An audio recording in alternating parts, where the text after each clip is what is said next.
भारतीय राज्यघटनेचे शिल्पकार भारतरत्न डॉक्टर बाबासाहेब आंबेडकर यांची 135वी जयंती मिरजेत मोठ्या उत्साहात साजरी करण्यात आली।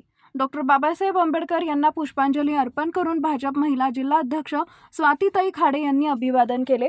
यावेळी ज्येष्ठ नेते मकरंद देशपांडे, माजी महापौर संगीता खोत, नगरसेवक संदीप औटी, नगरसेवक गणेश माळी, नगरसेवक दयानंद खोत, सभापती बानू मुसद जमादार, नगरसेविका उज्ज्वला कांबळे, नगरसेविका अपर्णा शेट्टे, माजी नगरसेवक पांडुरंग कोरे, फारुख जामदार, नितेश कांबळे, बाबासाहेब आळतेकर, विठ्ठल खोत, मंदार वडगडेकर, रुपाली देसाई यांनी भीमसैनिक मोठ्या संख्येने डॉक्टर बाबासाहेब आंबेडकर यांच्या पुतळ्याला अभिवादन करण्यासाठी उपस्थित होते।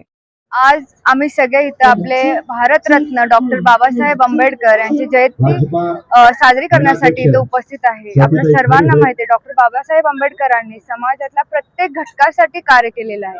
विशेषतः त्यांनी महिलांना समान हक्क मिळवण्यासाठी खूप मोठं योगदान दिलेलं आहे। पूर्वी महिलांना शिक्षणासाठी खूप कमी संधी होत्या, त्यांच्यावर अन्याय अत्याचार व्हायचे।